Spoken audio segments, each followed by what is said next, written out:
geldiunea, eta ja kalean poliki-poliki sartuko gara, egingo dugu zubiaren munduan, bai?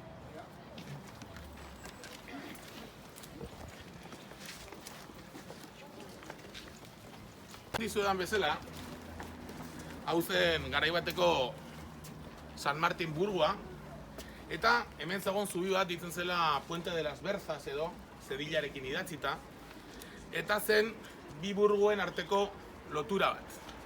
San Martin burgoa eta San Miguel burgoa, ibaiaren beste aldean zegoen burgoa. Gero, 1893 urtean, zubi hori eraitsi egin zuten, eta 20. mendekoa da gaur egun dagoen zubila. Baina hemen beti egon izan da zubi. Hemen, esan dizudan bezala, burgo hau sortu zen Frankoentzako, eta oso auzo aberatsa zen. Azkenean, Doneiako bidea hemendik pasatzen zen, eta hemen zegoen aberastasun guztia. Hemen zegoen merkataritza guztia. Eta beste aldean zeuden Nafarrak. Eta lege ezberdinak zituzten ere bai. Ez bakarrik legea, hizkuntza ezberdinak zuten. Hemen batez ere hitz egiten zen frantsesez, hizkuntza ere kontratuak eta gordetzen diren kontratuak eta beste hizkuntza batzutan zeuden, hau da, hizkuntza frankotan, eta beste aldean euskaraz hitz egiten zen. Orduan, gai bat jarriko dizuet.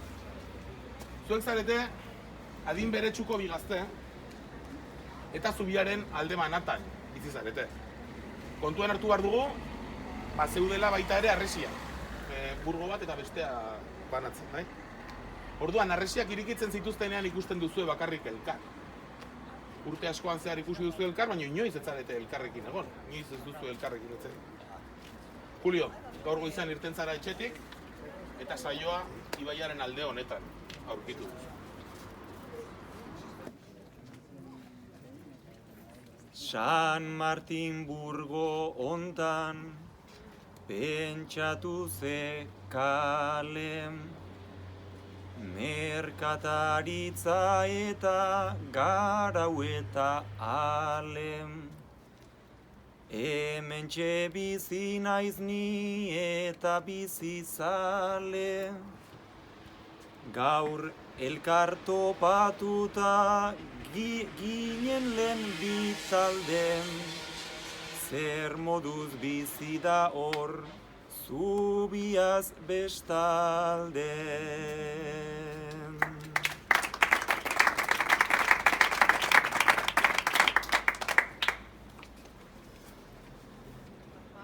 Euskaraz bizi gara, mundu bat ehundu, gure merkataritza denda eta gudu.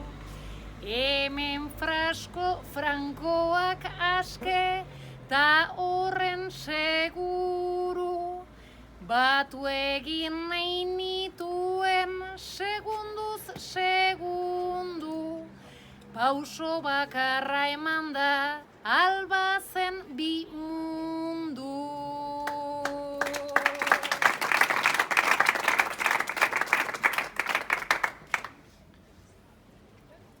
Ta frankoen aldean etxeta jakia, sukalde txiki bat ta sua ta aulkia.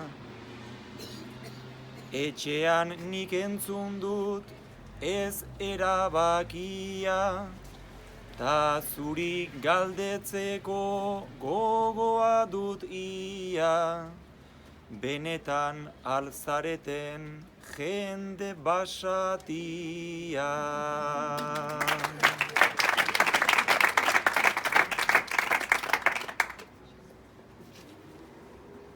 Nola biziote garen leioen ertzean, lantzaz oten gabiltzan geure babesean. Gu gara bertako herri barne interesean, ta ezkinake basati zurian beltzean, zuek okupatzera etorri ezen. jarri kopeta beltzeko, Frankoak garelako hementxe etxeko.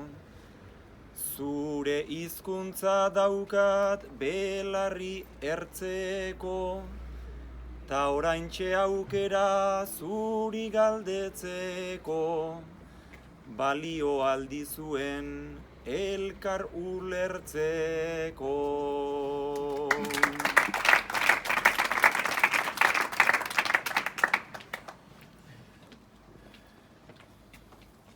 Zein izan alden aurre iritzin eskala, kanpotik datorrenak dakarren itzala.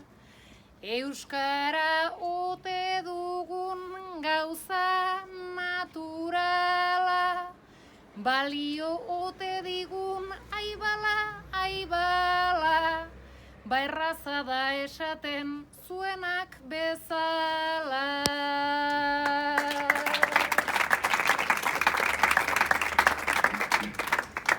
Beraz balio omen du gureak beste, lasai zaite ta utzi hainbat hitzen belzten. Aukera bat badugu hemen bat ta beste, igual noizbait gu lagun bihurtu gintezke. Nien naiz pasako baina zu etor zintezke.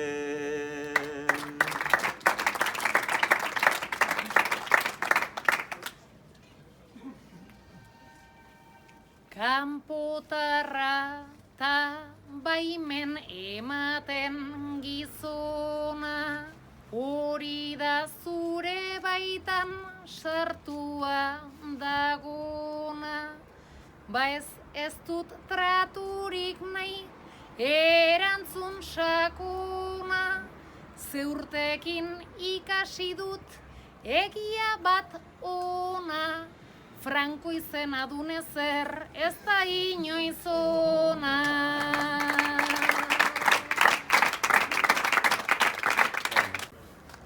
Orain, ara begira jarriko gara, hemen bertan egon gaitezke, baina ara begira jarriko gara. Ze geldiune honek baitu bi puntu. Zubia aipatu duguna, eta gero hortzegoen garai batean juderia. Esan dugu hasiera baten, foruak emain zitzaizkiora Lizarrari 1980 urtean, Frankoak babesteko eta bar. Baina Frankoekin batera juduak egon ziren hemen. Eta hemen zegoen juderia zarra, eta 12. mendean ja, 12. mende hasieran, ja hustu egin zen eta juderia berrira joan ziren. Esango dugu gutxi gora bera Horregongaren elizaren atzeko partean geldituko litzake. Baina hasierako juderia hemen zegoen. Elgazena izeneko auzoan. 1328 urtean, azkenean juduak ibiltzen ziren merkataritzan eta diru asuntotan betire, ez? Banku lanak egiten eta 1328 urtean, Nafarroako erresuma pixkat krisian zegoen, Carlos Lehenengoa hilberri zen, erregeak babesten zituen juduak, eta fraile baten sermoi incendiario baten ostean, Pedro de Ollogoyen frailearen sermoi incendiario baten ostean, 1328ko martxoaren 5-tik 6-rako gauean, erre egin zuten juderia berria. Eta hildako pila bat egon ziren, eta batzuk ere ospa egin behar izan zuten, eta gero gelditu ziren batzuk, baino ja triskantza eginda eta haustura handia eraginda hiria. Orduan, zuek erasoa jasan zenuten bi biztanle zarete. Zuen inguruko askok Lizarra utzi egin zuten beldurrez, zuek ordea bertan bizitzeko gogoa zenutenez, beste erlijio bateko bihurtu zineten. Konbersoak izan zineten. Elizkizunetik etxera elkarrekin topo egin duzu. Bai. Vale. Igual, orduan dergu, ze izatetik kristau.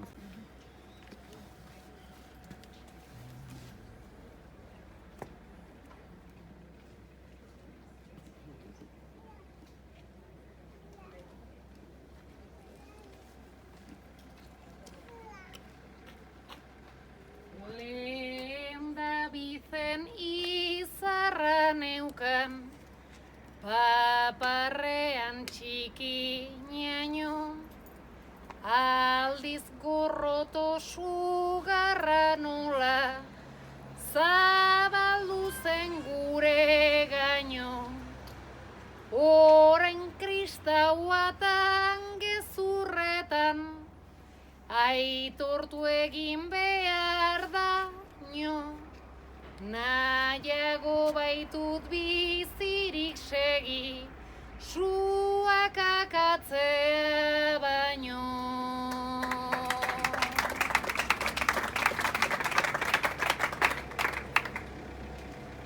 Judua ginen gu sinismenez, esan beharrik ez dago, baino ez ginen ongi etorriak, geneukan arazo frango.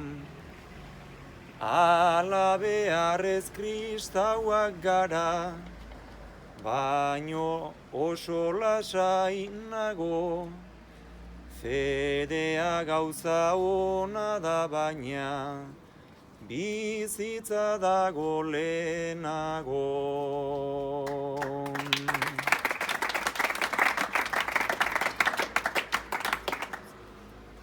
Orain gurutze urrezko bat dut, lepoko baten kolkoan, eta zuk ere burua jeitsi, baita udain bat oztopoan, baina nerekin nola zintzoa, izan zaitezken gaurkoan, zein egiten diozu errezu, etxean sartzerakoa.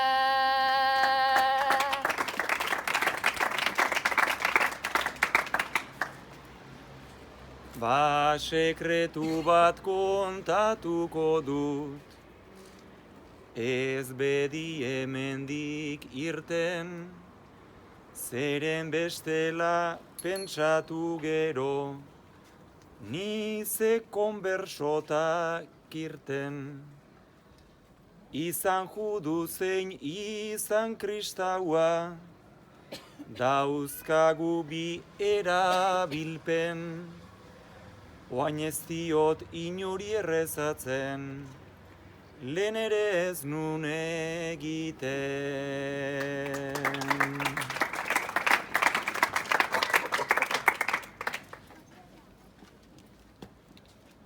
Pentsatzen nuen lehen zinela, judutarren titerea, aldiz librea omen zarazu, horixe duzu xedea.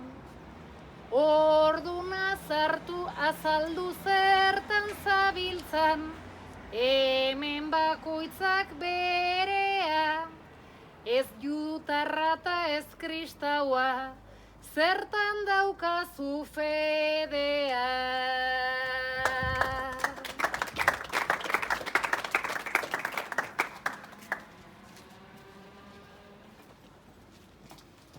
Gurasoen esku zegoen gu, judu izatea fedez, orain lizarrak erabaki du, gu bihurtzea aldrebez.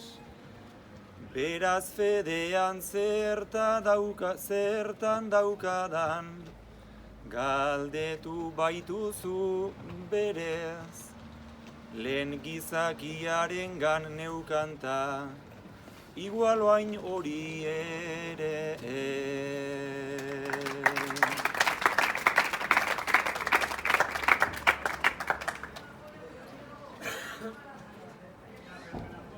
Erlijioak zer du honetik, bihurtu bagaitu etxai, hori diozuta egia esan, dudan ere baitan darrai.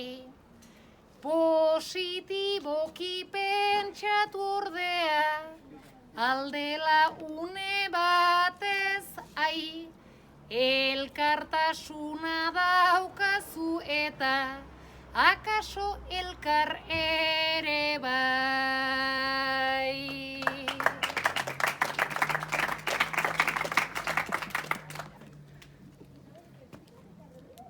Eskerrik asko zure hitzekin, ase bete xamar nago, gizakiarengan federik ez nuela nion lehenago. Baino ez kristau eta ez judu, gu gara lau lagun zango, ta elkar dugun bitarte hortan, esperantzarik badago.